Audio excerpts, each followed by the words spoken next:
melihatnya. Kata para ulama, madza fi Sya'ban? Ada apa dengan Sya'ban ni?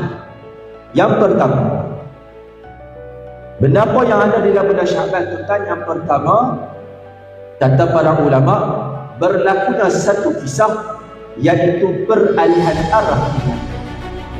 Tuan-tuan yang dirahmati oleh Allah, kiblat pertama ketika Nabi solat, tuan-tuan, Nabi mengarah ke arah Baitul Maqdis.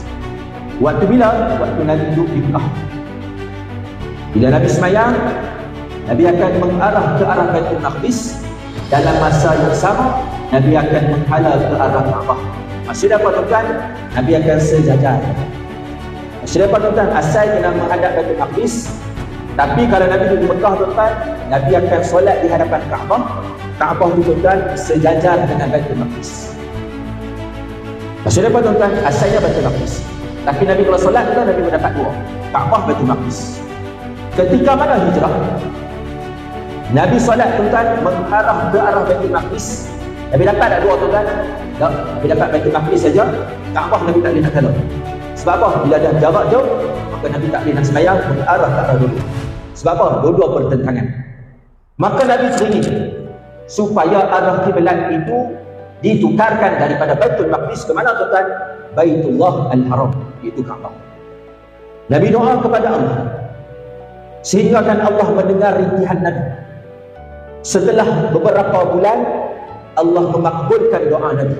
Dan kisah ini dirakamkan di dalam surah Al-Baqarah pada juzuk yang kedua permulaan kalau tuan-tuan baca. Allah sebutkan dalam Al-Quran, a'udzubillahi minasyaitonir rajim, qad nara taqalluba wajhika fis sama'. Kami sering melihat kamu, wahai Muhammad, mendongak ke arah langit memohon kepada Allah Subhanahu wa taala, Tuhan kau. Nabi doa kepada Allah, Nabi mohon kepada Allah. Berapa lama, tuan-tuan? Berbulan-bulan. Apa yang bertahan kisah ini, tuan? Nabi pun, tuan-tuan, ambil masa untuk makbulkan doa.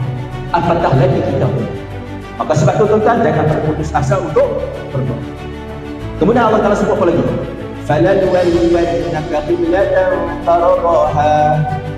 Maka palinglah kamu ke arah kiblat yang kamu suka. Apa dia, tuan-tuan? فَوَلِّ وَجْهَكَ شَطْرَ الْمَسْجِدِ الْحَرَامِ. Maka berpalinglah kamu ke arah Masjidil Haram yang di dalamnya itu terdapatnya Kaabah yang menjadikan kiblat umat Islam pada ketika itu. Ia berlaku di mana, tuan-tuan? Di Masjid Qiblatain. Cuma hari ini kalau tuan-tuan pergi Masjid Qiblatain, tuan-tuan jangan duduk sembahyang dua kiblat, satu je lah Kaabah. Selesai.